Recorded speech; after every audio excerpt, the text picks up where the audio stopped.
Monsieur le ministre, monsieur le maire, cher Benoît, mesdames et messieurs les parlementaires, mesdames et messieurs, bonjour à toutes et à tous. D'abord, merci. Merci non seulement de m'accueillir, parce que je suis très heureuse d'être ici, pour moi c'était important d'être là, mais merci surtout à tous ceux, à Planète A, à tous ceux qui sont derrière Planète A, à tous ceux qui y travaillent.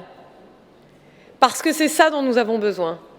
C'est ça dont nous avons besoin pour développer un monde qui fasse sens, un monde dans lequel chacun trouve une place, bien sûr, et surtout un monde plus respectueux de l'environnement. Qu'y a-t-il de plus important que l'agriculture, que nos sols? C'est peut-être ce qui fait de nous fondamentalement des êtres humains et qui fait que la Terre ressemble à ce qu'elle est aujourd'hui, ou en tout cas, là où l'homme ne l'a pas encore touchée aussi, l'a laissée en l'état. En tout cas, merci de cette approche visionnaire particulièrement à Châlons-en-Champagne. Sachez, monsieur le maire, monsieur le ministre, cher Benoît, que nous allons continuer à nous inspirer de ce que, si tu me permets de te tutoyer, ce que tu as lancé ici avec Planète A. On en parlait à l'entrée, en venant, notamment au Congrès mondial de la nature, que la France a absolument tenu à accueillir à l'occasion du Congrès mondial de la nature de l'IUCN à Marseille en juin 2020 pour préparer la COP15 de la biodiversité. Et on espère que Planète A pourra être une sorte de trait d'union entre la COP biodiversité et les COP climat. Parce que finalement, ce qui fait le lien entre ces deux piliers fondamentaux qui ne devraient former qu'un, eh bien, c'est l'agriculture, c'est la conservation des sols. Alors, vous avez vu, je parle des COP. Je suis sûre que vous avez parlé de solutions très concrètes au quotidien, locales. J'ai un peu suivi les débats et le programme de la journée. Moi, je vais partir un peu plus global, parce que c'est à ce niveau-là aussi qu'ils doivent être faits les changements, et parce que nous devons tous, où que nous sommes dans les pays, changer notre regard sur l'agriculture, partout dans le monde au même moment et en même temps. Et quand je regarde les chiffres, eh bien aujourd'hui, c'est que nous avons dégradé 75% de la surface de la Terre en surexploitant nos ressources naturelles. Et si on continue à ce rythme, on pourra atteindre 90% de terres dégradées d'ici 2050. Je suis sûre que quand je dis ça, surtout devant un parterre de personnes très avisées sur le sujet, je ne vous apprends rien, mais je crois que c'est important de répéter ces chiffres-là, parce qu'on finit par s'y habituer, et je voudrais qu'à chaque fois qu'on les répète, eh bien, on les regarde, on les écoute avec un nouveau visage. Le rapport du GIEC, comme celui de l'IPBES, que la France a tenu à accueillir à Paris il y a quelques semaines, nous disent que nous devons absolument, bien sûr, baisser nos émissions de CO2 de 45% d'ici 2030 par rapport à 2010. Et ça ne se fera pas sans l'agriculture. Ça ne se fera pas sans changer notre regard et nos pratiques, notre regard sur les sols, nos pratiques agricoles aussi. Par exemple, pratiquer l'agroécologie, explorer de nouvelles pratiques, voir le sol véritablement comme une ressource, eh bien, c'est respecter la biodiversité, éviter la déforestation, maintenir des puits de carbone indispensables si on veut freiner le changement climatique. Alors maintenant que j'ai dit tout ça, c'est un constat que vous connaissez encore mieux que moi, eh bien, comment faire? Avec le One Planet Summit qui a été lancé par le président de la République le 12 décembre 2017 à l'occasion de l'anniversaire de l'accord de Paris, eh bien, nous avons décidé de lancer, sous l'égide, à la demande, sur le leadership du président de la République, une diplomatie de l'action environnementale. Jusqu'à présent, les États se retrouvaient entre eux, décidaient de là où on devait aller, mais quand il y en a un qui ne veut plus en être, c'est le cas par exemple des États-Unis, alors il est à craindre que ce soit toute l'architecture internationale de l'accord de Paris qui s'effondre. Et c'est bien sûr dramatique parce que l'accord de Paris, c'est le contrat social du XXIe siècle. C'est là-dessus, c'est le socle de toutes nos politiques publiques. C'est le socle aussi d'un modèle agricole que nous devons redéfinir collectivement et que vous êtes en train de faire ici. Et donc, il faut le préserver. Et le meilleur moyen de le préserver, eh bien, c'est de le mettre en œuvre, selon des logiques et une méthode qui ressemble beaucoup à Planète A. L'objectif, il est de rassembler tous ceux qui veulent faire plus pour un secteur, plus pour la planète. Dans le cas du One Planet Summit, c'est plus pour l'énergie, le climat, plus pour la biodiversité, plus pour les océans et plus pour un outil crucial qui est celui de la financement vert. Et nous voulons rassembler autour de coalitions très concrètes 25% des acteurs d'un marché. Parce que si nous avons 25% des acteurs d'un marché qui s'engagent dans une nouvelle vision, qui s'engagent dans un nouveau but, alors les 75% restants, on peut les pointer du doigt et souligner, leur montrer en quoi ils n'ont aucune raison de ne pas faire partie des 25% pionniers. Et si on a 25% d'un marché, alors on peut retourner voir les États et leur dire « vous n'avez aucune raison de ne pas réguler ». Mais ce travail de création de coalition, il est difficile. Il demande une vision, il demande ensuite de savoir rassembler autour de cette vision-là plusieurs types d'acteurs et c'est exactement ce que vous faites ici à Planète A. Et bien sûr, pour financer ces coalitions, ces actions concrètes, et j'y reviendrai, il nous faut bien sûr transformer le monde de la finance. Rien que ça.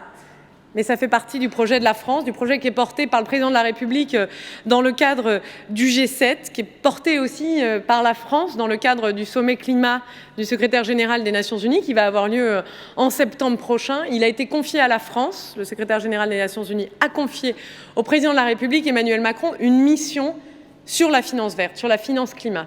Alors attention, ce n'est pas faire quelques milliards de plus pour des projets bons pour la planète. C'est faire en sorte de créer les conditions à l'échelle mondiale, de pouvoir rediriger de façon massive les capitaux privés vers des projets qui sont plus respectueux de la planète. Nous devons faire plus de vert et moins de marron, c'est-à-dire à l'échelle du monde, rediriger à peu près 5 000 milliards de dollars par an d'investissement de l'économie fossile vers une économie qui soit compatible avec les 2 degrés. Et c'est possible, c'est faisable, parce que l'argent, il existe, il est souvent au mauvais endroit. L'impact, c'est le meilleur moyen de rétablir ce lien entre la finance et la réalité et donc de réconcilier aussi les individus et la finance. Alors pourquoi je parle de finance? Vous allez sembler et vous allez penser que c'est très très loin des priorités de Planète A. Eh bien absolument pas. C'est parce que tous les projets sur lesquels vous travaillez, toute la vision qui est incarnée ici, eh bien il faut derrière qu'elle trouve des sources de financement. L'agriculture, la biodiversité, c'est la nouvelle frontière de la finance verte. Nous voulont que les acteurs privés créent de nouveaux marchés. Mais on ne se contente pas que de vouloir ça. On veut aussi créer des conditions et les infrastructures pour que ces flux financiers se dirigent vers des nouveaux territoires, où les fonds privés ne se dirigent pas spontanément parce que les rendements ne sont pas assez élevés et que la perception du risque est trop élevée.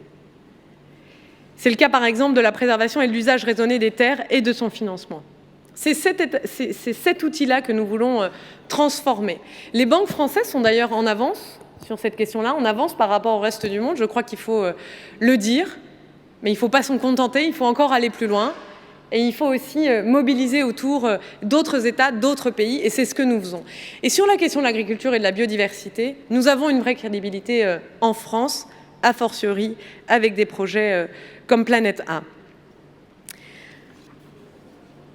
C'est donc cette nouvelle diplomatie, c'est cette méthodologie du One Planet Summit et du One Planet Lab que nous avons réunis autour du président de la République.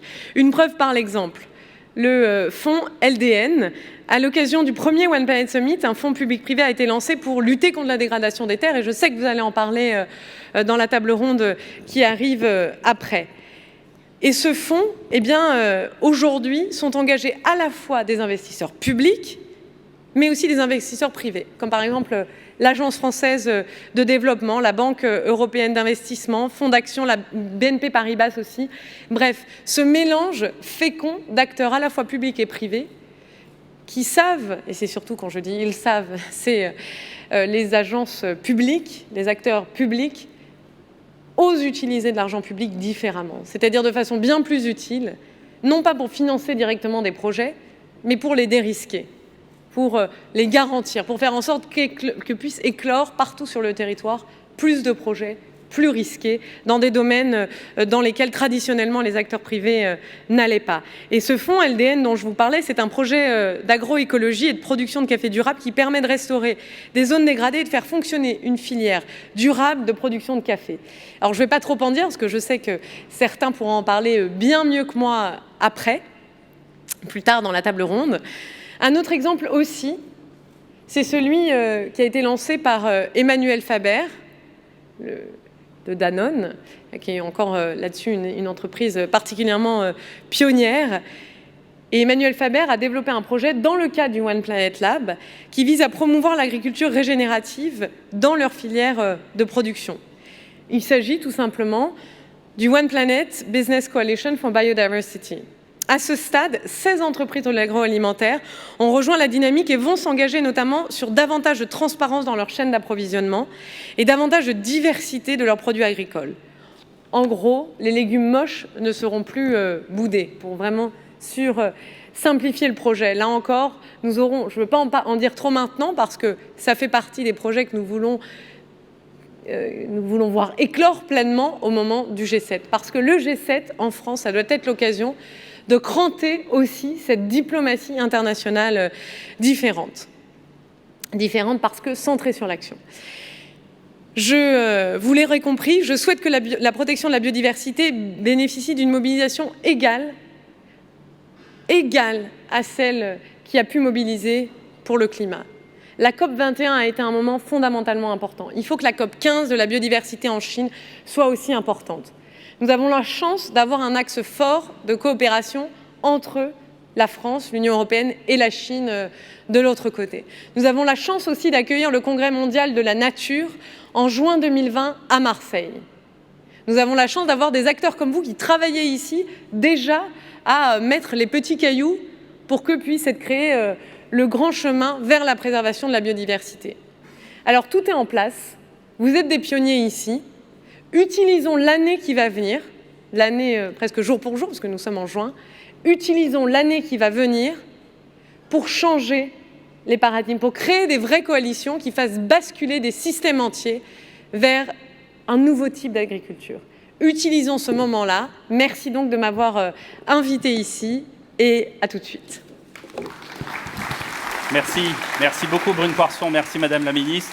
Venez donc vous asseoir ici. Vous allez écouter attentivement nos différents intervenants. Je vous le disais, je voulais juste vous dire qu'avant les ateliers, allez voir les stands des fondations, la Fondation pour la politique également de Dominique Régnier. Il y a des ouvrages qui vous attendent, ils sont passionnants et ils sont en corrélation évidemment avec tout ce qui a été dit depuis ce matin. Alors, effectivement, on va entendre nos premiers intervenants parce qu'ils ont 7 minutes pour convaincre.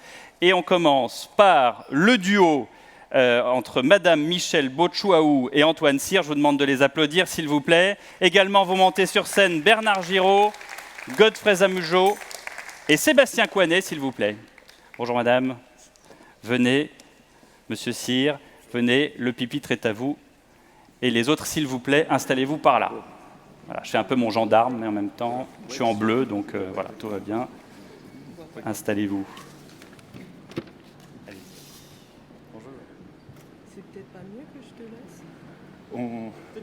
Bon. C'est peut-être pas mieux qu'il commence. Bon. Alors, je vais, avant que Michel intervienne, donc moi je vais vous dire effectivement quelques mots sur BNP Paribas et sur le fait que on s'est rendu compte que l'agriculture allait nous rattraper. Je m'explique, on a décidé chez BNP Paribas de faire des 17 objectifs de développement durable de l'ONU un élément de notre projet d'entreprise, avec des objectifs liés à ce développement durable au même titre que les objectifs financiers. Et comme on est une banque plutôt urbaine et une banque des entreprises, c'est vrai qu'au départ, on a abordé le sujet par un certain nombre de domaines qui sont d'ailleurs chers à Mme Madame la Ministre, comme par exemple l'énergie ou l'industrie. Et très vite, on a été, si je puis dire, rattrapé par l'agriculture. Alors d'abord, on a été rattrapé par l'agriculture parce qu'on est une banque des startups et il ne faut pas oublier l'importance des startups et l'importance de les financer. Hein, donc quand on voit Ombrea qui propose des ombrières intelligentes jusqu'à Nayo qui fait des robots qui permettent de désherber et de réduire l'utilisation de pesticides chimiques, on voit bien qu'il y a une vraie filière d'excellence industrielle qui est en train de se créer et qui va jouer un rôle très important dans l'agriculture de demain. Et puis, être au service des objectifs de développement durable de l'ONU, c'est aussi être au service du gender equality, de l'égalité des sexes. Et être une banque qui travaille à une meilleure inclusion des femmes dans la société, eh bien ça passe très largement par l'agriculture. Et je peux vous donner un exemple. Nous sommes au Sénégal, à la frontière mauritanienne, où nous sommes dans une des régions qui ont été le plus touchées par le réchauffement climatique. Les pluies ont diminué d'à peu près 30% au cours des 25 dernières années, donc c'est très considérable. Et les cultures ont été largement abandonnées et les villages désertés avec des migrations importantes. Mais les femmes sont restées. Et les femmes, vous voyez sur cette image les femmes du REFAN, le réseau des femmes agricultrices du Nord, et ces femmes ont développé des agricultures résilientes, notamment avec des espèces de riz qui le permettent, et elles ont en quelque sorte sauvé leur village. Et on parle de dizaines de milliers de femmes. Le problème, c'est que quand on a commencé à savoir que ces femmes avaient du succès dans leurs efforts pour transformer l'agriculture et la rendre résiliente, les hommes sont revenus. Et les hommes sont allés voir les chefs de village et ont dit mais c'est pas normal que les droits sur les terres soient donnés aux femmes, puisque si les femmes y arrivent, on doit y arriver nous aussi. Et donc, ils ont en quelque sorte demandé à ce que les prochains droits sur les terres leur soient donnés. Donc, on travaille sur un programme avec ONU Femmes pour aider ces femmes à s'autonomiser, à être en état de dialoguer avec les institutions financières, de dialoguer aussi avec les chefs de village. On parlait de ce matin de la cohabitation des différents statuts juridiques qui rend cette question extrêmement compliquée. Et donc, lorsqu'il y a transformation agricole et enjeu agricole, il y a transformation de l'enjeu de l'égalité entre les sexes. C'est un des enseignements qu'on a découvert. Et puis, bien entendu, chemin faisant, on a découvert aussi que notre savoir-faire de banque pouvait être utilisé dans des endroits insoupçonnés. Par exemple, on a créé Climate Seed, qui est un social business qui permet de mettre en relation des entreprises avec des projets de compensation carbone. Et on sait qu'aujourd'hui, il va y avoir de plus en plus d'entreprises, de PME, qui vont avoir besoin de compenser leurs émissions CO2 en investissant dans des programmes de compensation agricole ou forestier qui auront été validés. Et puis effectivement, les plus grandes coalitions, c'est celles qui peuvent naître de la rencontre entre des États, des entreprises, des banques, des ONG, des savants, des investisseurs, pour recréer de grands écosystèmes, comme le disait Madame la Ministre tout à l'heure. Alors il y a un exemple qui fonctionne extrêmement bien déjà, qui est connu, qui est le TLFF en Indonésie. C'est une plantation de 88 000 hectares, autour de laquelle se sont penchés à la fois le WWF, qui en a conçu le cahier des charges, Michelin, BNP Paribas, des investisseurs et l'institution américaine de développement USAID. Et donc cette plantation de 88 000 hectares fournit à la fois du caoutchouc équitable à Michelin, du travail à 16 000 personnes, et puis contribue puissamment à restaurer la biodiversité.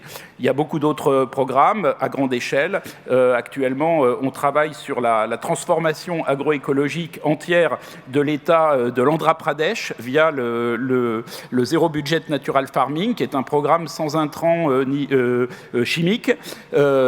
Pour nous, c'est de la recherche et développement, hein, aider un État entier à mobiliser plusieurs milliards de dollars de capitaux auprès des investisseurs pour faire cette transformation, c'est tout à fait inédit. On n'est d'ailleurs pas certain qu'on va y arriver, mais en tout cas, on investit dans cette recherche et développement, et peut-être que demain, on le fera aussi à l'échelle de grands pays africains pour ce qui concerne le cacao.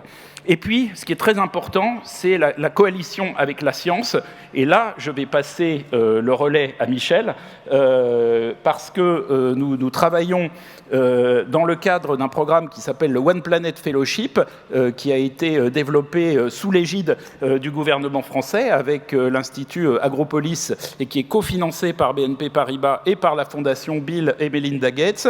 Et c'est un programme qui vise à développer dans toute l'Afrique, anglophone d'abord, mais de plus en plus francophone, la présence de chercheurs et de chercheuses qui vont travailler sur une agriculture résiliente. Et donc, Michel, c'est à toi. Merci.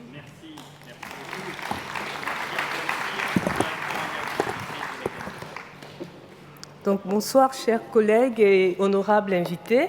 Je viens à la suite de Madame la Ministre et d'Antoine Cyr pour présenter cette initiative One Planet Fellowship, qui est en fait, comme l'a dit Madame la Ministre, l'une des actions concrètes qui a été envisagée dans le cadre du One Planet Summit qui s'est tenu en décembre 2017, ici même à Paris. Alors, je suppose que c'est ça. OK.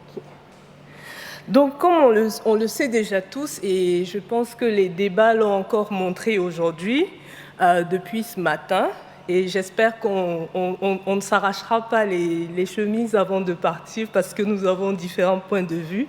Je crois que l'idée est que ces différents points de vue s'articulent et que nous puissions trouver des solutions à cette réalité multidimensionnelle qu'est le changement climatique. On le sait, que ce soit dans les différents continents, dans les différents pays, les régions, différentes zones, et même au sein des foyers, des ménages, et pour différents individus, les impacts du changement climatique sont divers et ont des effets plus ou moins prononcés selon qu'on se trouve d'une région à une autre. Nous avons parlé d'un certain nombre de problèmes depuis le début de la journée. Nous avons parlé de l'alimentation, nous avons parlé de la fertilité des sols, nous avons parlé de comment trouver des solutions à ces problèmes-là. Pour l'Afrique, je dirais que la dynamique et les problèmes ne sont pas toujours les mêmes au sein du continent. Et les problèmes sont souvent très différents de ce qu'on peut rencontrer dans les pays du Nord. Et les solutions ne sont pas toujours adaptées. Alors que nous avons besoin de la recherche et de l'innovation pour faire en sorte que nous trouvions des solutions inclusives et des solutions innovantes à ces problèmes-là. Donc, ce que nous essayons de faire avec le One Planet Fellowship, c'est finalement... Ok, je repars. Voilà. Donc, je pense que ça, j'en ai déjà parlé. On va continuer pour ne pas perdre de temps.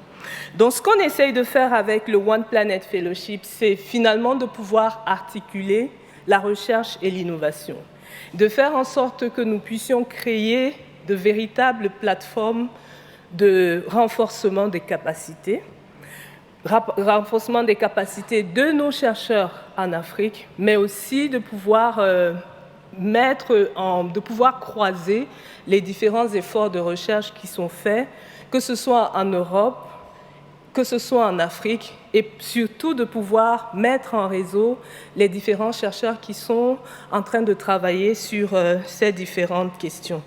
Donc, le One Planet Fellowship a été envisagé, donc, comme je l'ai dit tantôt, dans le cadre du One Planet Summit.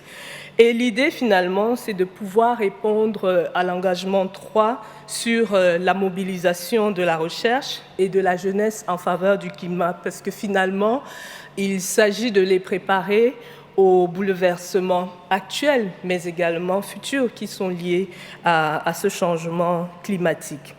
Donc, c'est une initiative qui vise principalement à renforcer la communauté scientifique, aussi bien en Afrique qu'en Europe, par la création d'un réseau intergénérationnel de scientifiques qui pourront conduire des recherches orientées et qui pourront proposer des solutions qui sont adaptées aux besoins des populations sur le terrain. Donc, comme l'a dit Antoine tantôt, c'est une initiative qui est principalement financée par la Fondation BNP Paribas et la Fondation Bill et Melinda Gates, à hauteur de 15 millions de dollars américains. Et la semaine dernière, un nouvel accord de financement de 3 millions d'euros a été signé entre la Fondation Agropolis et l'Union européenne pour pouvoir soutenir les différents aspects de la mobilité scientifique qui sera mise en place dans le cadre de ce programme. Et pour toute la coordination, nous avons eu l'honneur et le privilège, en tant qu'ONG travaillant au Centre international de recherche sur l'agroforesterie, sur les questions de renforcement des capacités, avec notre partenaire de plus de 10 ans maintenant, Agropolis, de pouvoir assurer pour les 5 prochaines années la mise en place de ce programme, dont l'initiative, au final, est de pouvoir développer, au-delà des compétences scientifiques, des chercheurs qui puissent être influents et qui puissent travailler à des impacts. Parce que, comme nous l'avons dit ce matin encore, nous avons fait beaucoup de discours, nous en faisons encore, nous en ferons dans le futur, mais qu'est-ce qui, finalement, sont les résultats de cette recherche-là? Donc, l'idée, c'est de pouvoir croiser à la fois tout ce qui est science dure, mais aussi de pouvoir avoir le punch, de pouvoir promouvoir les impacts que nous voulons sur le terrain. Donc, le modèle, finalement, c'est celui-là, d'avoir un jeune chercheur ou une jeune chercheuse qui aura la lourde tâche de pouvoir mobiliser à son tour 4 autres chercheurs qui, eux aussi, devront à leur tour pouvoir mobiliser d'autres chercheurs, et par cet effet de domino, nous ne resterons pas seulement dans nos bureaux, nous retrouverons les agriculteurs dans leurs champs et nous pourrons ensemble travailler à ramener la recherche et les effets que nous voulons voir sur le terrain. Donc, le programme a été lancé déjà, et comme vous pouvez le voir, nous avons reçu pour la première édition environ 1500 candidatures pour seulement 40 places pour cette première édition. C'est dire la demande et l'intérêt pour ce type d'initiative. Et nous espérons qu'en travaillant avec vous et avec tous les autres partenaires, nous arriverons à rassembler les forces pour répondre aux défis du changement climatique. Merci. Merci. Merci de cette présentation. Madame la directrice adjointe de l'Award, Michèle Bochouao, et Monsieur Antoine Cyr, directeur engagement entreprise de la BNP Paribas, Brune Poirson. Peut-être un commentaire sur ce duo. Madame Bochouao disait qu'il fallait avoir le punch, là en l'occurrence. C'est le cas, ça fonctionne. Effectivement. Maintenant, ce qu'il faut arriver à faire, c'est d'abord bravo, hein. Je crois que c'est vraiment remarquable. C'est exactement le type de projet que nous voulions voir émerger. Et maintenant, la question, c'est aussi comment est-ce qu'on arrive à faire en sorte que ça devienne un projet qui soit pérenne et qui puisse être encore élargi. Comment et quels acteurs réunir pour continuer à faire ça? Et c'est la question qu'on va continuer à se poser, sur laquelle on va travailler. En tout cas, merci beaucoup et bravo pour cette initiative. On peut applaudir. Merci beaucoup. Monsieur Giraud. Monsieur Giraud, président de Livelihoods Venture, chaîne d'approvisionnement durable, nouveau modèle d'investissement pour créer de la valeur mutuelle entre agriculteurs. C'est à vous. Merci et bon après-midi à tous. J'ai envie de partager avec vous un message d'espoir. Nous avons entendu beaucoup de choses intéressantes ce matin et aussi beaucoup d'enjeux assez lourds, il faut bien le dire. Et je voudrais simplement partager avec vous, à travers un exemple, le fait qu'il est possible de transformer assez fortement les choses à une échelle significative, y compris quelquefois dans des situations qui sont loin d'être évidentes au départ. Donc, pour ce faire, je voudrais vous parler de comment on reconstruit la maison à partir du sol dans un projet que nous menons au Kenya. D'abord, quand je dis « on », nous, qui sommes-nous ?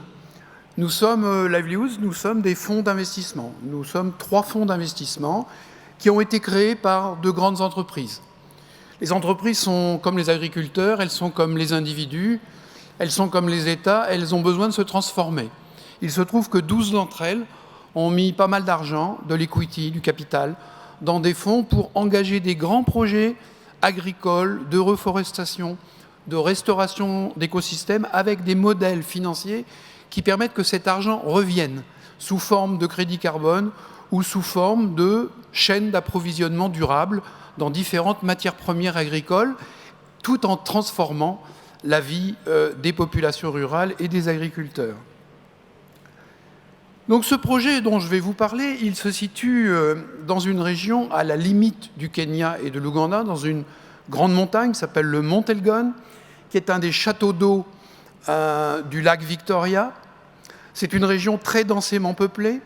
Les agriculteurs cultivent en moyenne 1 à 2 hectares. Et la pression démographique, la pauvreté, font que la pression sur l'environnement est extrêmement forte. Lorsque les producteurs ont des niveaux de productivité très bas, ce qui est le cas, ils envoient leurs vaches dans la forêt, la déforestation s'accentue, l'érosion s'accélère, et avec cela, évidemment, la sécheresse pendant la saison sèche, et ce qui aggrave encore la pauvreté des sols et la pauvreté des gens. Donc comment est-ce qu'on peut passer de ce cycle vicieux à un cycle vertueux ? Nous avons donc engagé ce travail sous forme d'une coalition. Nous l'avons engagé en se disant il faut maîtriser plusieurs choses. Bien sûr, il faut investir, mais l'argent tout seul ne fait pas grand-chose. Nous avons effectivement le moyen d'investir avec nos fonds. Mais nous avions besoin d'un partenaire technique. Nous avons trouvé une ONG remarquable qui, depuis 40 ans, a structuré des modèles d'agroforestiers qui fonctionnent bien avec des petits fermiers. Qui fonctionnent bien, ça veut dire quoi ? Ça veut dire qu'on transforme fondamentalement le système de l'exploitation en partant du sol avec de l'agroforesterie, on restaure l'eau, on restaure la matière organique, on produit davantage et donc on peut réinvestir. Ces modèles, ils les ont rendus très simples à mettre en œuvre, donc réplicables à grande échelle et surtout accessibles en coût pour le fermier. Nous avons également passé un accord avec une grande entreprise kenyane qui s'appelle Brookside et qui a besoin de lait.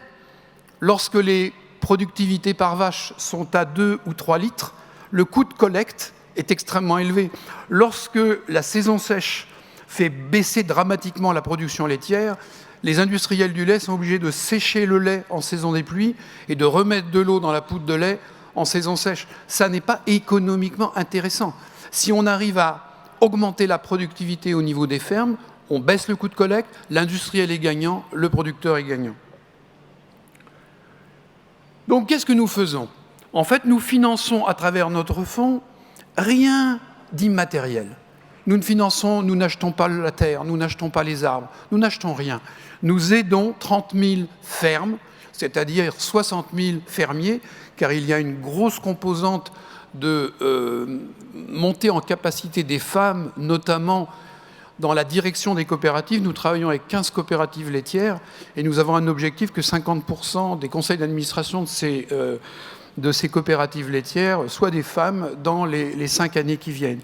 Nous investissons sur 10 ans. L'industriel va acheter le lait pendant 10 ans minimum. L'argent va revenir sous forme dans le fonds pour le fonds par l'industriel qui va payer évidemment un pourcentage sur les volumes de lait qu'il va collecter, mais également sous forme de crédit carbone puisque des entreprises européennes et internationales ont besoin de diminuer leur empreinte carbone et donc nous allons leur livrer des crédits carbone qui ont un impact social. Le modèle, il a été largement décrit ce matin. Ça n'est pas, comme disent nos amis anglais, rocket science, ça n'a rien d'exceptionnel. Ce qui est exceptionnel, c'est notre capacité à organiser 1200 groupes de fermiers par groupe de 15 à 20 fermiers et de déployer petit à petit, mois par mois, année après année, des pratiques très simples qui changent radicalement le modèle de l'exploitation. Et donc, le fermier, il va passer de 3 litres à 6 litres, à 9 litres, à 12 litres par jour. Il va passer d'une vache à 3 vaches et ça va complètement changer parce qu'il peut faire du fourrage sur son exploitation, parce que les sources se remettent à couler pendant la saison sèche, etc. L'objectif, on est à mi-parcours. On a déjà 20 000 fermiers engagés sur un objectif de 30 000. On a l'objectif de multiplier par 30 la production laitière dans la zone, d'augmenter de 30% les productions végétales, car on ne veut absolument pas enfermer ces producteurs dans de la monoproduction, ça serait bien trop risqué pour eux. Et nous avons des objectifs carbone, le sol, les arbres et l'efficience méthane va permettre de séquestrer ou d'éviter 1 million de tonnes de carbone sur la durée du projet, et donc ça n'est pas rien. Et cela, on le suit. Et nous avons maintenant développé une méthodologie qui nous permet de voir la corrélation entre la matière organique du sol et l'impact sur l'érosion à travers la capacité du sol à absorber l'eau lors de la saison des pluies. On a donc bien une corrélation entre sol, ce qui est le thème de notre conférence aujourd'hui, réduction de la pauvreté, mais aussi durabilité des ressources en eau pour l'ensemble de la région et du pays, puisque, comme je le disais, le mont Elgon est un des châteaux d'eau du Kenya et le lac Victoria est en grande difficulté, comme vous le savez peut-être. Si on regarde maintenant ce qu'on apprend finalement de ce type d'exemple, on pourrait citer bien d'autres exemples que nous avons aux Philippines, en Indonésie, au Guatemala, au Brésil, etc. Au fond, ça n'est pas très différent dans nos pays, mais c'est peut-être plus compliqué. Parce que ce qu'on a entendu ce matin, ce sont des exemples d'exploitation qui sont à des très hauts niveaux de productivité. Le souci, c'est pas de produire beaucoup, beaucoup plus pour nourrir plus de gens, comme c'est la problématique aujourd'hui en Afrique avec la pression démographique. Le souci, c'est comment on fait la transition pour produire mieux et avec un revenu évidemment décent pour les producteurs. Et nous sommes en train de travailler avec un certain nombre de partenaires privés, organisations professionnelles, également avec l'État, pour mettre en place un dispositif que nous appelons Régénération, qui permettrait d'accélérer cette transition agroécologique en France, en partenariat avec toutes les organisations qui déjà travaillent sur le terrain, et il y en a beaucoup ici aujourd'hui. Voilà ce que je voulais vous dire, et j'espère que tout ça va nous donner envie de continuer tous ensemble encore plus fort. Merci. Merci, Monsieur Giraud. Merci de cette présentation. Monsieur Zamujo, Godfrey Zamujo, directeur du centre Songhai, à vous. Vous allez nous parler de biomimétisme vers une agriculture durable, connectée et inclusive.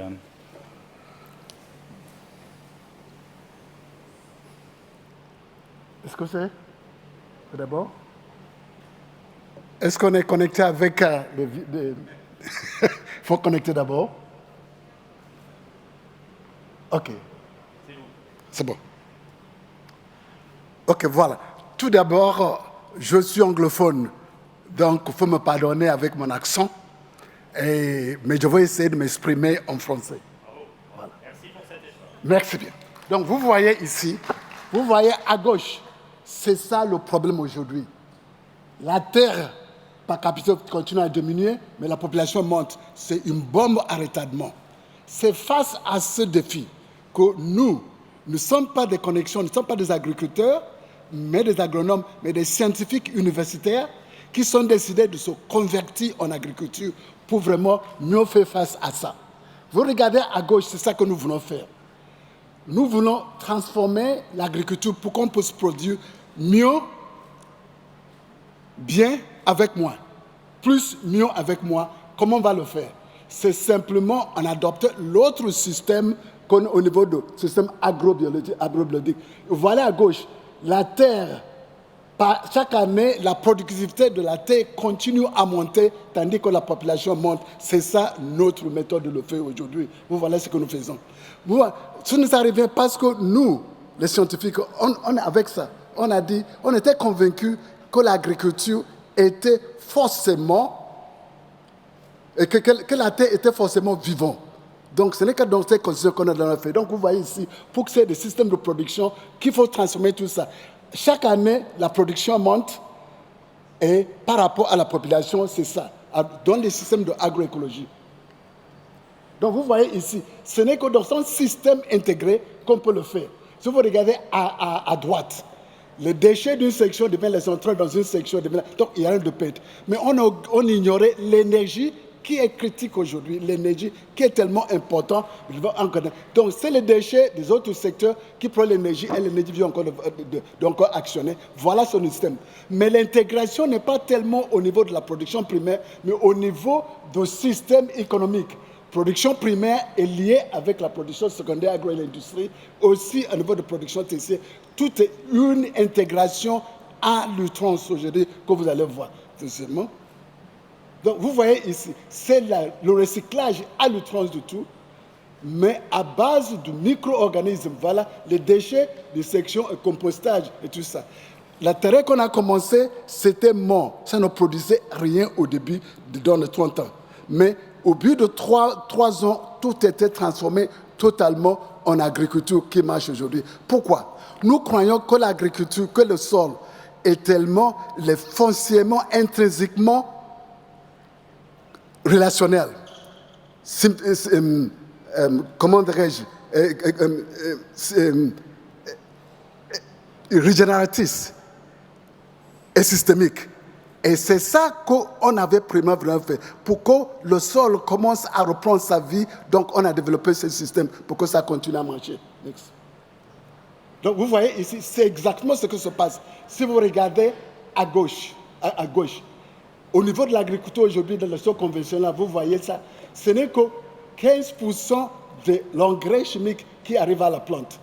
Mais maintenant, on utilise les micro-organismes au milieu qui nous fait de recycler tout ça avec tous ces contenants. Quand on parle maintenant, je vais revenir sur ce qu'on a commencé au niveau de biodiversité. Ça, c'est extrêmement important, la biodiversité. Mais la biodiversité est basée sur l'agroécologie est basée sur la biodiversité. Mais la biodiversité est basée sur le fait que s'il n'y a pas assez de nombre des éléments qui travaillent ensemble, ça ne peut pas marcher. Ça ne peut pas marcher ensemble. Donc, pour nous, on va tenter l'agroécologie avec la biodiversité à l'outrance pour voir assez de sujets qui travaillent ensemble. On ne peut pas faire forcer la nature. La nature doit être de telle manière que nous sommes des sages-femmes qui vont aider la nature à s'organiser parce que l'agroécologie, c'est la montée de la qualité de connectivité entre les éléments de la plante, du sol aujourd'hui. Donc, au fur et à mesure qu'il y a cette biodiversité à l'outrance, nous sommes des sages-femmes. On va créer des conditions pour qu'il y ait cette connectivité énorme, que le vivant monte, l'intelligence monte. Donc, pour nous maintenant, il faut que nous puissions organiser, rendre la terre plus intelligente pour qu'il puisse commencer cette truc de auto-régénération du sol. C'est le sol auto-régénéré, c'est ça qui va nous aider à produire mieux avec moi aujourd'hui. Parce que c'est cette synergie que vous savez. Dans la synergie, plus 1 n'est pas 3, n'est pas 2, c'est 3 ou 4 ou 5. Voilà ce que nous faisons. Donc vous voyez ici, à partir de ça, au milieu là, en bas au milieu, c'est ça les activités des micro-organismes. Quand on parle de biodiversité, on est négligé le plus important, c'est les micro-organismes. C'est les micro-organismes qu'on voit aujourd'hui. Si on néglige ça, on a des problèmes. Donc, c'est le micro-organisme qui fait le travail de transformation et de recyclage pour que nous puissions arriver. Voilà, à la fin maintenant, aujourd'hui, vous voyez au niveau de ça, dans ces situations agroécologiques, dans chaque unité, comme son unité d'éléments comme le phosphore, 80% arrivent à la plante grâce à cette synergie qui nous essaie à vraiment monter et tout. Voilà ce que nous faisons. Il y a un petit vidéo que vous allez voir pour voir comment cette situation est montée à Songhai aujourd'hui. Donc voilà, tout commence par le sol. Voilà ce qui se passe à Songhai aujourd'hui. Tout est lié ensemble. I see trees of green. Tout est recyclé. La terre qui était morte il y a quelques années, on a beaucoup d'organismes qui mangent. On produit toute l'année le papaye et tout ça. Regardez, on appelle ça la grossesse précoce. Voilà le processus.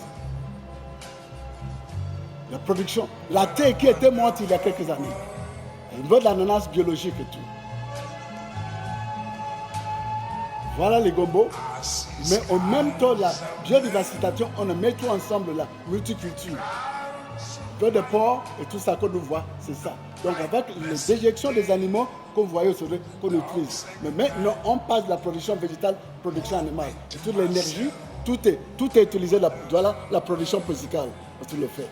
Mais quand tous les eaux usées, qu'on utilisait pour irriguer.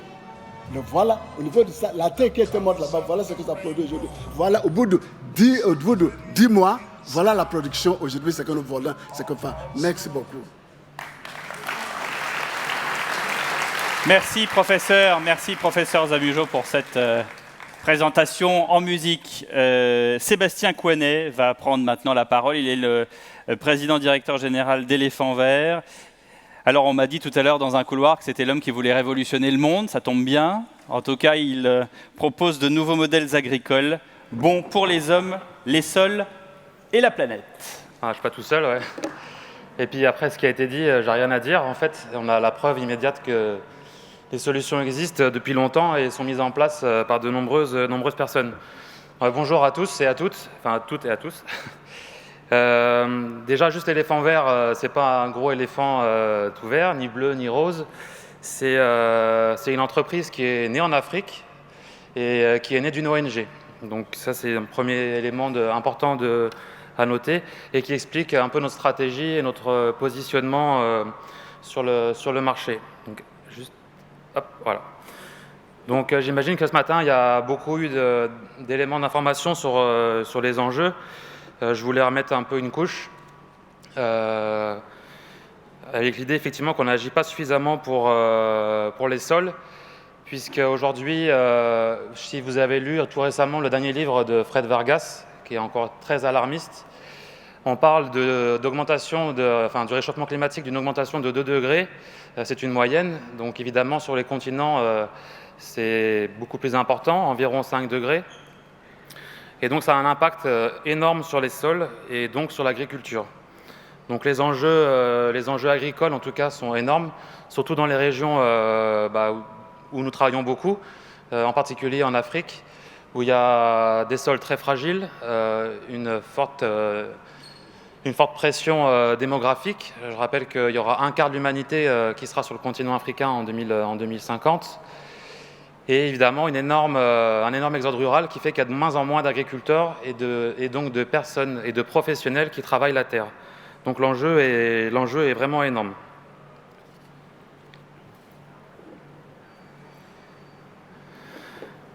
Donc l'idée, en fait, pour répondre à cette urgence climatique, c'est qu'il y a aussi une urgence agricole et que les deux se font écho. Face à cette urgence, évidemment, il s'agit pour nous, je vous en parlerai juste après, de présenter des solutions qui permettent de casser cette spirale infernale de pression démographique, pollution, une pression à intensification de l'agriculture, etc., qui fait qu'aujourd'hui, tout ce cycle entraîne évidemment un réchauffement climatique, etc., et qui entraîne une spirale qu'on peut qualifier d'infernale, et qu'il faut changer. Et pour nous, l'agriculture, une agriculture climato-intelligente, agroécologie, etc., l'agriculture est le principal levier pour changer cela. Il y a beaucoup d'initiatives, beaucoup de centres de recherche qui travaillent dessus. Là aussi, ce que je dis aujourd'hui, tout de suite, c'est des lieux communs, mais c'est aussi un message d'espoir, puisque aujourd'hui, la plupart des problématiques sont connues, une grande partie des solutions sont également connues, et beaucoup d'acteurs travaillent autour de cela. Et le message que je souhaite passer, en fait, c'est de dire que ce problème est une chance pour rassembler des acteurs qui, jusqu'à présent, ne se parlent pas, ne se regardent pas. Tout à l'heure, tu l'as dit, les agronomes doivent devenir des agriculteurs. Ça, c'est intéressant. Et les agriculteurs et les consommateurs aussi sont à rassembler. Donc c'est un moment, je pense, assez unique dans l'histoire de l'humanité pour arriver à nous rassembler autour d'une juste cause et de problématiques qui, pour le coup, sont purement apolitiques et sont uniquement techniques et scientifiques. Donc à Éléphant Vert, ce qu'on fait, c'est de travailler sur une somme de complémentarité Quand je dis éléphant vert, en fait, je devrais dire nous, c'est les acteurs du secteur de ce qu'on appelle le enfin, les intrants biologiques. Donc éléphant vert travaille avec tout un tas d'acteurs sur l'ensemble d'une chaîne qui va de la fertilité des sols jusqu'à la production d'intrants agricoles. Donc en fait, on travaille sur les problématiques de fertilité, évidemment, donc tout ce qui est augmentation de la capacité des sols à retenir le CO2, à capter le CO2, avec la mise en place d'usines locales de différentes tailles de production d'amendements organiques, donc pour enrichir les sols en matière organique. On lie ça, donc tout ce qui est bio-intrant, aux performances agronomiques. Dans notre approche terrain, évidemment, on ne va pas expliquer à les agriculteurs que parce qu'il faut protéger la nature, on va diminuer leurs revenus. Donc, comme ça a été montré tout de suite, on peut avoir des pratiques agricoles qui intègrent de nouveaux produits et des nouvelles techniques, mais qui garantissent les rendements, voire les augmentent. Donc ça, c'est notre démarche de terrain. Et enfin, nous, on travaille dans un écosystème, comme je disais, complet, et en particulier scientifique. Donc, je suis content de voir qu'il y a des gens de l'INRA en particulier ici. Mais les chercheurs n'ont pas attendu qu'on se pose la question du problème. Ça fait longtemps que le problème est annoncé, depuis les années 70. Je n'étais pas encore né. Et du coup, en fait, l'INRA, pour ce qui est centre de recherche français en tout cas, INRA, IRD, CIRAD, etc., d'autres, même le CEA, le Centre à l'énergie atomique, c'est assez curieux quand même, et d'autres centres de recherche évidemment au niveau mondial sont actifs sur le secteur depuis plus de 30 ans, voire 40 ans, et ont dans leurs travaux tout un tas de solutions qui ont besoin d'une volonté politique et économique pour être accompagnées sur le marché. Et il y a également tout un secteur d'entreprises hyper actives. Alors bien sûr, il n'y a pas qu'Éléphant Vert. Le fonds d'investissement, enfin le gestionnaire de fonds d'investissement d'Emeter a identifié juste en Europe de l'Ouest 800 entreprises, start-up, PME, ETI, qui sont actives dans le secteur. Je pourrais faire la pub que de ma société, mais ce qui est important de comprendre, c'est que c'est un écosystème. Il n'y a pas qu'une seule solution et qu'il faut favoriser l'émergence de tout cet écosystème qui intègre les produits, les technologies, l'intelligence artificielle, les financements, etc., pour pouvoir arriver à ces changements. Pour revenir, je pense que l'un des principaux problèmes, en fait, c'est le manque de dialogue transversal et il faut arriver à animer ce dialogue entre les acteurs.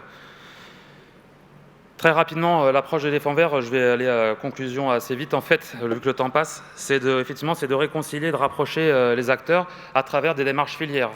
Notre travail aujourd'hui, c'est de rapprocher l'amont et l'aval, de répondre à une problématique sociétale et environnementale voulue par tout le monde, par les citoyens, et de l'autre côté, une volonté agricole des agriculteurs qui voient leurs revenus baisser, leur fertilité des sols baisser, et on leur impose en plus des contraintes environnementales, et donc il y a une déconnexion totale entre les deux.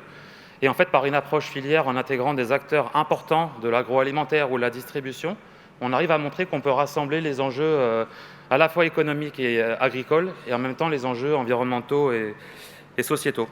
Voilà, donc on est 900 personnes à faire ça aujourd'hui en France et en Afrique.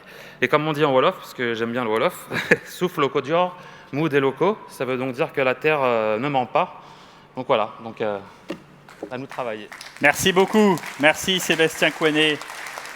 Après ces premières interventions, Brune Poirson, avant de partir, un petit mot peut-être pour saluer toutes ces initiatives. Exactement, pour les saluer, pour inviter, vous voyez, je fais un peu de racolage, pour vous inviter à rejoindre la plateforme du One Planet Summit. Pourquoi ? Parce qu'en réalité, l'objectif et ce à quoi ça sert, c'est pour ça que je dis, et j'utilise le mot plateforme, ça doit être un lieu, un espace virtuel, mais en tout cas un espace où on peut justement créer dans ces interstices et oser tester de nouvelles choses. Alors parfois c'est difficile, on en fait l'expérience tous les jours, mais l'objectif c'est ça, c'est de pouvoir sortir chacun de ses rôles traditionnels pour pouvoir arriver à innover exactement au centre de tout ça. Alors je lis dans votre regard toute la méfiance que vous pouvez avoir pour les responsables politiques. Je peux vous dire qu'il y en a certains qui osent croire encore au fait que l'action, eh bien, c'est une chose qui compte, que nous y croyons encore, et monsieur le maire est parti, mais il il en est peut-être lui aussi l'incarnation. Et donc, merci beaucoup à tous déjà d'être montés dans le train du défi du One Planet Summit, d'avoir ensuite osé continuer, et puis de faire de ça, et d'essayer à faire de ça quelque chose de mainstream, comme on dit en bon français. De toute façon, n'oublions pas ce que Schopenhauer nous avait démontré, ou en tout cas a su montrer à chaque fois. Quand on a une nouvelle idée, souvent on passe pour un fou. Et puis ensuite, on nous dit que c'est très dangereux. Et enfin, ça devient une évidence. Moi, j'en fais l'expérience tous les jours au sein du gouvernement. Et heureusement, il y a des espaces de respiration et de liberté comme cela. Donc, merci beaucoup. Et à bientôt pour des projets concrets. Merci beaucoup. Et merci d'avoir été avec nous. Je vous invite à rejoindre vos places. Merci, Madame la Ministre, d'avoir eu la présence du gouvernement ici au forum de Planète A. Et nous sommes très tristes de vous voir partir, parce que je sais que votre temps est imparti. Nous continuons nos TEDx, comme on dit, nos talks, 7 minutes pour convaincre. J'appelle Mike Parrish, directeur de Healthy Soils. Il est australien. Où est-ce qu'il est? Voilà, c'est un agriculteur. Il a changé de modèle d'exploitation. Il est passé des engrais chimiques à un système qui régénère les sols. Et il va tout nous expliquer. Mr. Parrish, the place is yours, and we hear you. Thank you. Bonjour. That's about the most French you're going to get from here on. We have the solution. I'm from Healthy Soils Australia. We're a network of scientists, regenerative farmers and advocates. Our mission is to create awareness about the benefits of healthy biological soil. I believe we need to change the narrative. There's a serious problem happening, and it's the breakdown of our hydrological cycle. Water governs 95% of the heat dynamics of the planet, not CO2. It's with this hydrological cycle that we can really make a difference, and now. How? Regenerative farmers practice what we call carbon farming, making holistic decisions, applying regenerative grazing and cropping principles that have been demonstrated successfully in Australia and around the world. They're drawing down CO2 through the process of photosynthesis, plants producing carbon extradates, sequestering carbon to a metre or more under the soil surface. Now I'm here to tell you that soil carbon is being sequestered at a far greater rate than previous research has found, because researchers have primarily been evaluating current practices. They're not looking at the innovators that are getting a much higher rate with the processes that work with the carbon cycle and soil health. Soil carbon improves water infiltration rate into the soil. It increases the water holding capacity of the soil. It improves the soil food web, which feeds plants in a symbiotic relationship that's been going on for millions of years. And it requires less inputs. We can grow more plants which transpire water, and this has a cooling effect on the planet as well. I was a conventional farmer. I realised that I was just at war with nature, fighting weeds and pests with an ever-increasing number of toxic chemicals. I had climate extremes and a degrading landscape. I knew I had to change my mindset. I found the answers in holistic decision-making and regenerative land management practices back in the early 1990s. At that time, I wanted to run a large organic beef operation, 1,300 cows. I researched and discovered I needed to focus on creating healthy, biologically active soil. My management changed, and my focus was on working with nature. The weeds and pests disappeared as the ecology came back into balance. Why do we separate agriculture from ecology? Our farming systems need to create a state for biodiversity to come back in, and we need to incorporate animals back into our cropping systems. A part of my management was to monitor, so I set up 6 monitoring sites across a 2,500 hectare farm, and over a 5-year period my average organic matter rose by over 3.5%. My beef production increased by 50%, and there was no need for fertilisers, chemicals or animal health products. It was profitable, and what was really exciting was the increase in biodiversity across the farm. An example of my monitoring, I identified one wedge-tailed eagle's nest on the farm. It's our largest raptor, and after 10 years, there were 6 nests on the farm. My passion led me to become an educator and senior advisor with an organisation that over the past 30 years has trained tens of thousands of farmers and influenced millions of hectares of land in Australia. Resource Consulting Services, RCS, trains, consults and mentors and empowers farmers to be ecologically sound and profitable. A powerful process that RCS developed is for peer groups of farmers who support and keep each other accountable. Data collected by RCS show that training alone is not enough. Training leads to more knowledge, but it's not knowledge that changes farms, it's skills. Therefore, RCS developed processes which turn knowledge into skills within individual businesses. To transition landscapes, we must first transition land managers to have the goals and the desire to be regenerative. Australia is one of the driest continents on the planet. But from that background, innovators have emerged with game-changing regenerative solutions. Permaculture, pasture cropping, keyline, natural sequence farming, to name a few. Obviously, there's a critical need to measure the amount of soil carbon that's been sequestered, and that's where a sister company of RCS comes in. CarbonLink, who has, for the past 13 years, we've been working with our CSIRO to develop technologies 100 times more accurate and at a lower cost than current methods. CarbonLink has tested over 16,000 hectares of land so far, and the data shows that the drivers for farm profit and soil carbon abatement projects is firstly the sequestration rate and secondly the carbon price. What is critical is a global mechanism to encourage and reward as many farmers as we can to become carbon farmers. However, there is a real need for global farmer-friendly methodologies which are based on measurement and modelling, but which don't restrict what a farmer can do to react to changing climate. The industrial and linear approach taken to emissions by Kyoto Protocol should have no place in the Paris Protocols when it comes to agriculture, because it is based on being part of the carbon cycle. You're going to hear a lot more about the term regenerative agriculture. We have farmers increasing soil organic matter from 1.5% to 7% over just over a decade. We have farmers increasing infiltration rates in the soil of 12 mils an hour to 750 mils an hour in the same time frame. Imagine what that'd do to our flooding events and our droughts and different things that we have to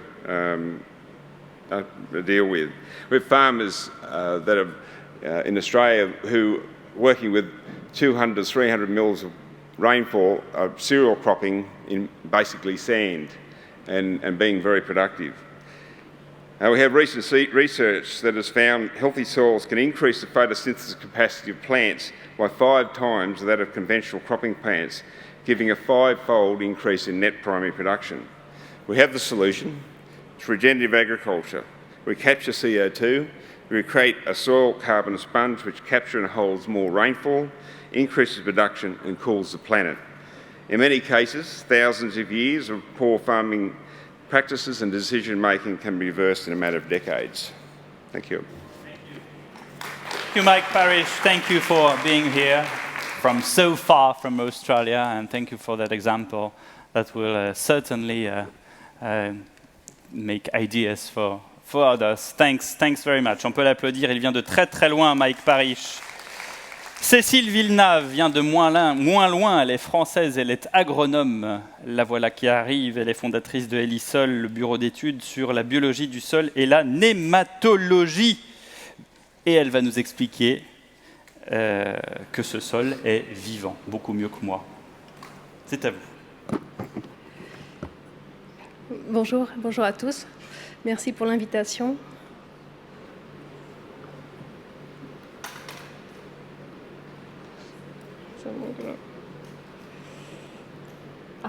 Je vois rien. Ah, si.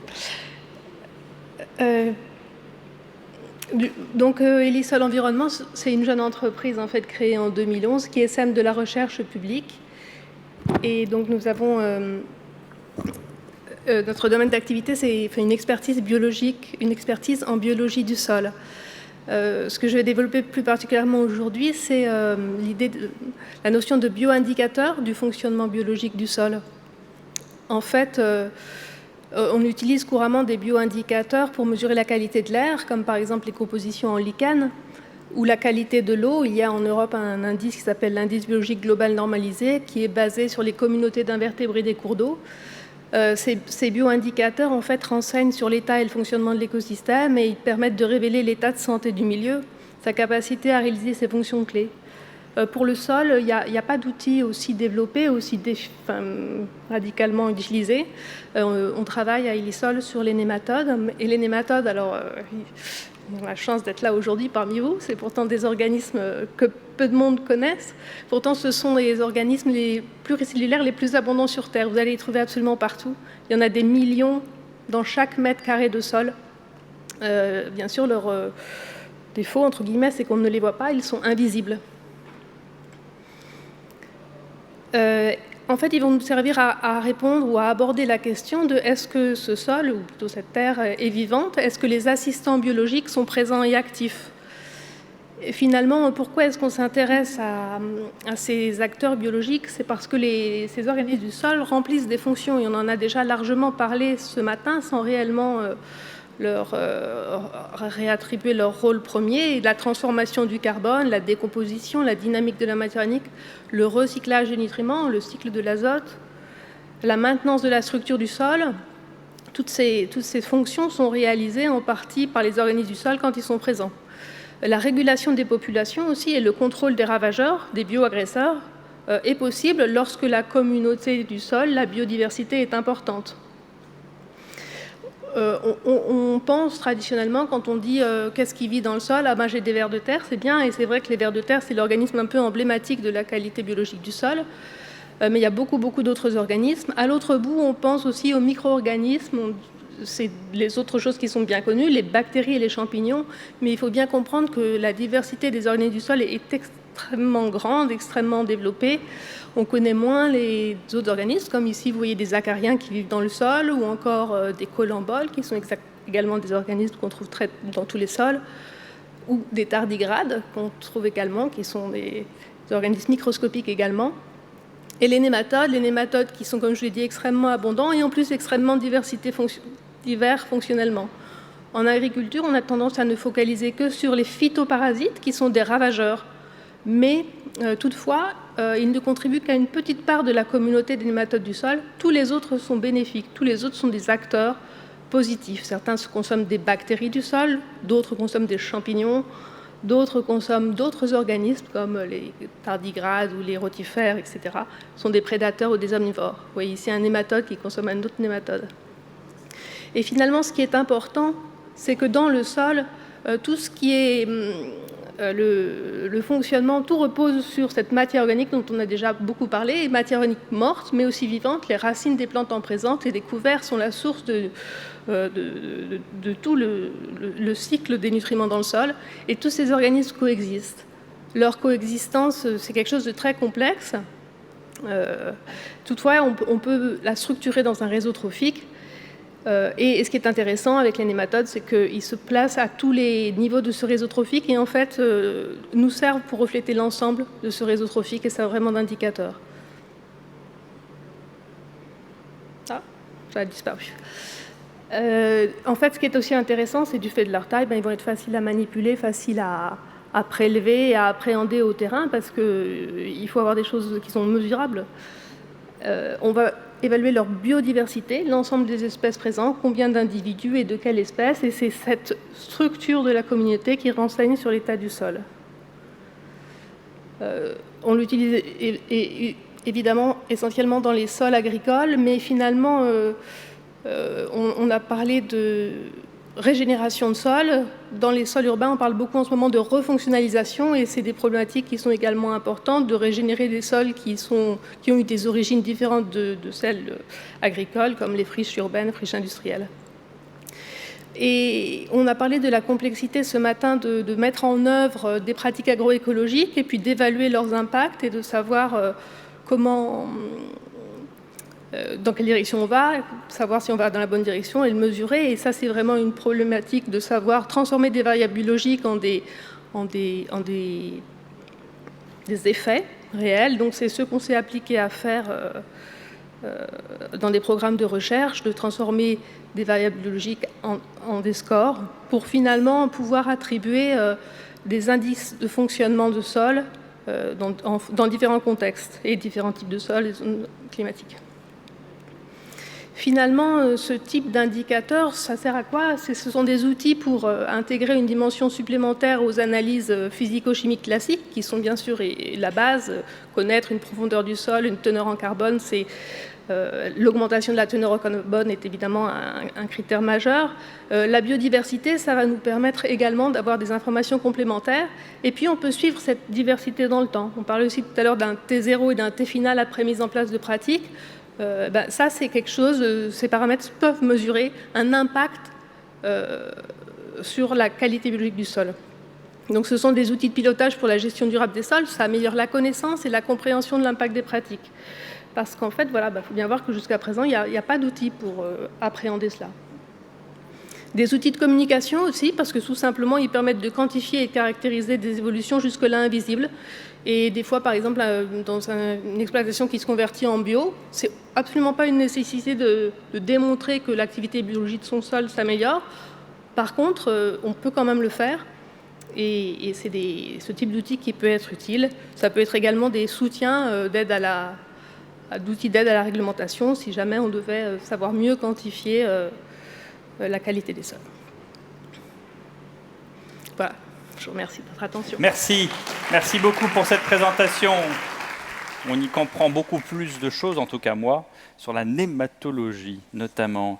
Il reste 2 talks. D'abord, Frédéric Moine, on l'applaudit, il est PDG d'Albioma, la biomasse et le solaire au service de la transition énergétique. Je sais, vous êtes fatigué, mais on va quand même l'applaudir. Vous avez chaud, mais vous êtes vaillant. Bonjour.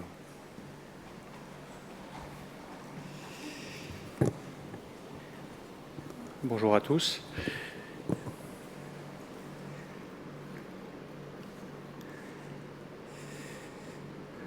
J'attends juste mon petit aide-mémoire. Merci.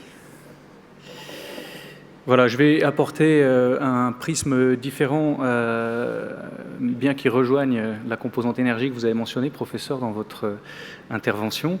Il s'agit de parler d'énergie, qui est un sujet connexe, mais très lié à l'agriculture et à l'usage des sols. Nous sommes un acteur, Albioma, un petit acteur français, un producteur d'énergie renouvelable. Et vous voyez ici quelques chiffres sur notre société. Notre société a 2 métiers, la valorisation de la biomasse à des fins énergétiques et également l'utilisation de l'énergie solaire pour produire de l'électricité. Nous gardons ces 2 métiers dans notre portefeuille parce que nous pensons qu'il y a une cohérence et, in fine, peut-être un moyen de faire converger ces 2 utilisations énergétiques, ces 2 utilisations de sol, notamment puisque la biomasse permet de produire de l'énergie que l'on qualifie de base, c'est-à-dire disponible pour le gestionnaire d'un réseau électrique 24 heures sur 24 et à façon. La biomasse peut se stocker et lorsque l'on combine les vertus de la biomasse avec celles du solaire, on parvient à minimiser les coûts de production d'énergie et à maximiser les services rendus au réseau. Donc finalement, quand on regarde notre métier, nous nous décrivons comme un producteur d'énergie renouvelable. En réalité, nos usines font 2 choses. En aval, elles produisent de l'électricité, je vous l'ai dit de base, c'est-à-dire disponible à façon pour le gestionnaire du réseau.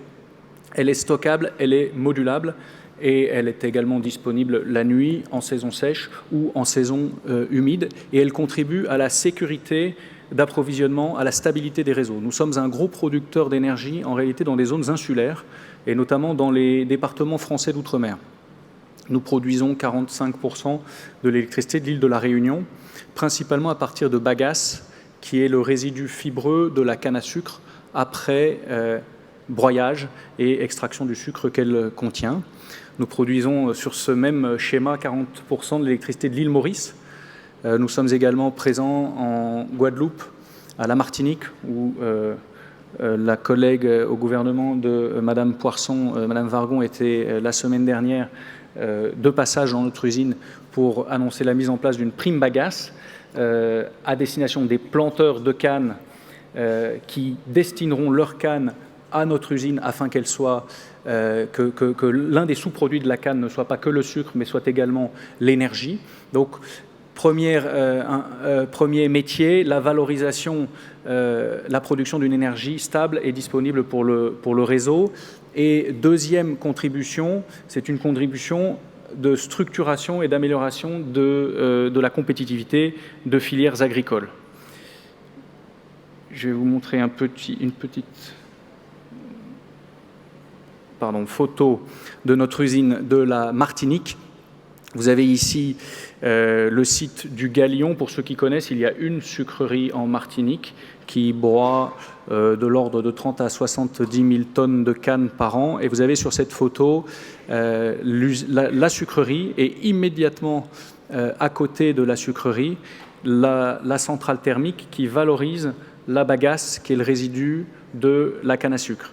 Et vous apercevez également quelques petits panneaux solaires sur le toit du hangar de cette sucrerie. Le modèle bagasse, c'est un modèle d'économie circulaire assez vertueux, puisqu'il s'agit d'un échange que nous réalisons avec le sucrier. La bagasse, avant que nous n'arrivions, était très faiblement valorisée dans des chaudières à très basse pression et très basse température et avec des émissions à l'atmosphère bien au-delà des normes environnementales en vigueur.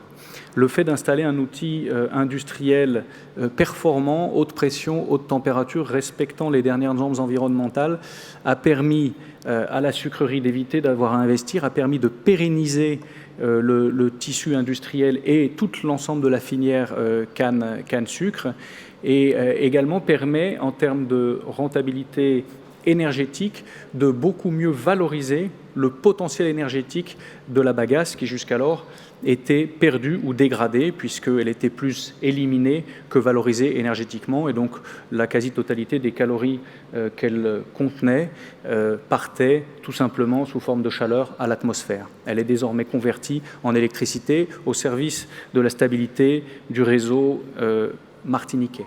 Comme cette centrale est grosse, elle nous permet également de valoriser d'autres sources de biomasse disponibles localement, et nous travaillons en étroite collaboration avec les collectivités territoriales, avec les pouvoirs publics, avec les maires et avec tous les acteurs économiques des territoires sur lesquels nous sommes pour promouvoir l'émergence de filières de biomasse locales. Je donne ici, alors vous voyez peut-être aussi mal que moi, deux exemples.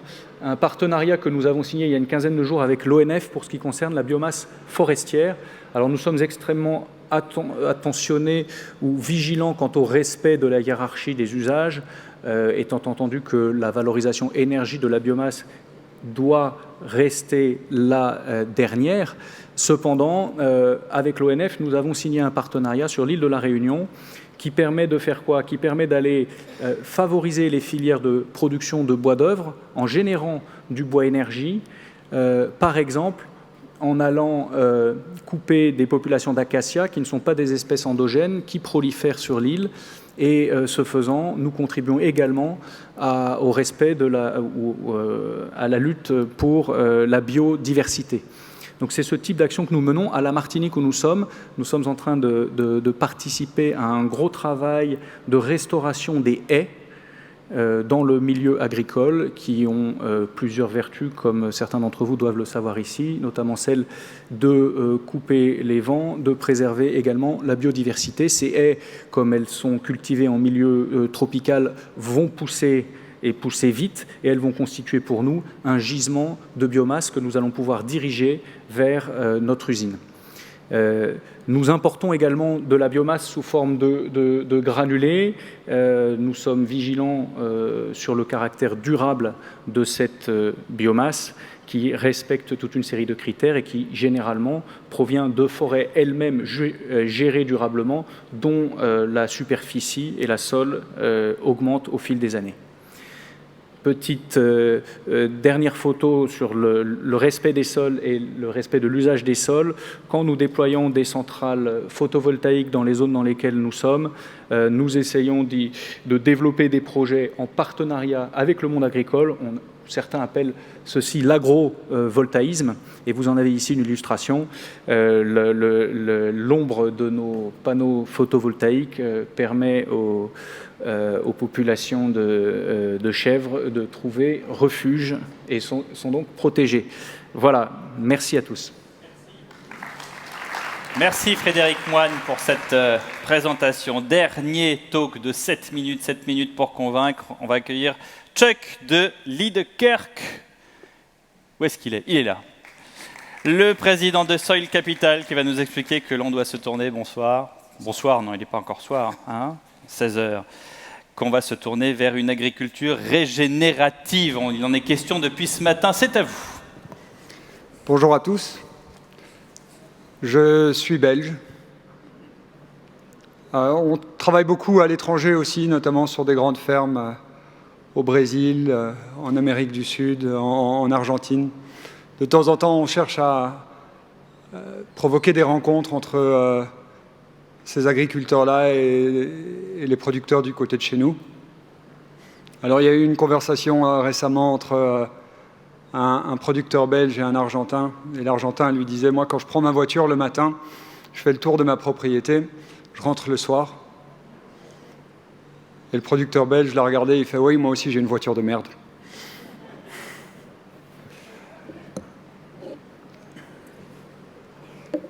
Je voudrais parler des méconceptions qui existent en agriculture. Aujourd'hui, il y a on voit bien les problèmes avec l'agriculture conventionnelle.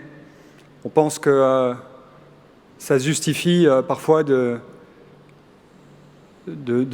faire couler tous les sols fertiles dans nos océans parce que c'est la seule manière de nourrir le monde et que c'est la seule manière d'aller chercher les rendements qu'il faut. On a parlé du gaspillage, mais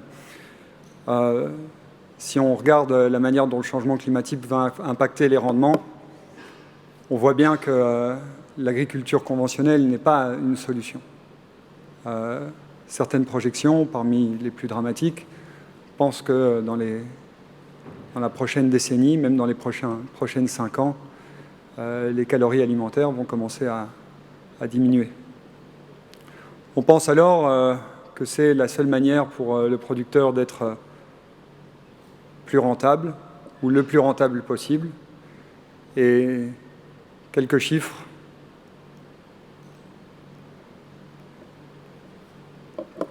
Nous montrent que ce n'est pas vrai. Les fermes ne cessent d'augmenter. Le nombre de fermes ne cesse de diminuer, ce qui se traduit par une concentration du risque. Et la profitabilité par hectare des fermes, ici il s'agit de l'Europe, mais les mêmes tendances sont vraies en Belgique, en France, en Angleterre, partout en Europe, partout aux États-Unis. On n'est pas en train d'améliorer la performance économique de nos fermes. Et on connaît tous les autres problèmes de biodiversité, de climat, sur la santé humaine, donc j'y reviendrai pas. Ce qui est clair, c'est qu'aujourd'hui, l'agriculture industrielle conventionnelle est dégénérative. Et ce qui est clair, c'est que dire durable ne suffit pas. Il faut régénérer, il faut reconstruire des sols. Et je vais vous parler d'une petite initiative qui émane de Soil Capital, mais il y en a énormément d'autres. J'ai eu l'occasion de rencontrer même ce matin des producteurs ici qui mènent le même genre d'activité. Parce que tout commence avec les agriculteurs, tout commence avec un échange de connaissances, tout commence avec le fait que quand on change sa manière de produire, eh bien, il faut être rassuré, il faut un accompagnement technique, Parfois, il faut des accès à de l'équipement qui serait trop onéreux à acheter si on était tout seul. Il faut parfois un accès à des intrants spécialisés qui sont moins chers si on les achète en groupe. Et voilà, il y a des plateformes qui se mettent en place. Nous, on en a mis une en place en Belgique. Ça a commencé il y a 2 ans avec 6 agriculteurs. Aujourd'hui, ils sont 60 agriculteurs sur 4000 hectares. Et l'objectif pour nous, c'était de s'assurer que dès la première année, ils voient les résultats financiers de leur transition vers une agriculture plus respectueuse de la vie des sols. Et pour l'instant, ça marche. On sait que nos agriculteurs économisent un minimum de 50 € de l'hectare sans sacrifier de rendement. Alors il y a une bonne nouvelle avec ça, et je sais que je suis le dernier à parler, donc je ne vais pas faire durer mon speech trop longtemps. Sur un itinéraire technique belge, betterave, blé, orge, voici une structure de coût pour les rendements qu'on arrive à égaler, régénératifs conventionnels. Vous voyez que sur la première année, à partir du moment où on adopte des stratégies qui cherchent à préserver les rendements financiers des agriculteurs, eh ben, il n'y a pas nécessairement de raison de ne pas tenter le coup. Ici, on parle juste d'une toute petite économie sur sa rotation, mais on a vu les rendements augmenter sur la durée, et on a vu les sources de revenus s'ajouter, on a vu les coûts diminuer davantage. Et donc, on pense que c'est une très bonne nouvelle, et c'est d'autant plus une bonne nouvelle que le résultat sur le carbone, avec un outil qu'on a utilisé pour le tester qui s'appelle le Cool Farm Tool, montre qu'en conventionnel, on émet environ 1,5 tonnes de CO2 par hectare, alors qu'on peut recapturer 1,7 par hectare sur un itinéraire régénératif. Donc, le jour où les agriculteurs, dans leur ensemble, auront adopté ces pratiques, pensez à l'impact que ça peut générer. Le jour où les partenaires des agriculteurs, les banques, les acheteurs, les gouvernements se disent « Attendez, on va sortir le sujet responsabilité sociale d'entreprise d'une zone périphérique et le faire rentrer au cœur de notre métier, parce que notre stratégie, c'est d'avoir des partenaires agricoles qui sont là pour très longtemps, qui sont rentables et qui nous permettent d'exister dans un monde qui est plus vivable. » Eh bien, je pense qu'il y a ici une magnifique nouvelle pour dire que l'alignement entre stratégie, profitabilité et impact environnemental est présent. Et ceci se retrouve dans un concept qui a inspiré notre nom, c'est que le sol, c'est notre capital à tous. Ce n'est pas uniquement le capital des fermiers, c'est leur capital à propre titre, au premier titre. Mais au-delà de ça, si nous voulons vivre des dividendes de la terre, tous, eh bien, il faut le préserver et il faut y investir. Merci à tous. Merci Chuck de Liedekerk, président de Soil Capital, et merci pour ces chiffres, on va dire, réalistes à la fin. Je me souviens d'une série télévisée des années 80 qui s'appelait Miami Vice, et ça finissait pas forcément bien à la fin. Et je me suis dit que c'était intelligent, donc merci de nous présenter ces chiffres, en tout cas sur l'année 1, où effectivement on peut se dire que ça ne fonctionne pas, mais si tout le monde y participe, évidemment, ça devrait marcher. Merci à vous tous. Il est l'heure maintenant pour vous de retrouver les ateliers. N'oubliez pas de faire un tour par les fondations, les stands des fondations, notamment la Fondation pour l'innovation politique. Il y a des tas d'ouvrages, comme je vous le disais tout à l'heure, qui sont en prolongement des discussions que nous avons eues ce matin et cet après-midi. Merci à tous. Bonne fin d'après-midi avec les ateliers. Et moi, je vous retrouve ici même demain matin.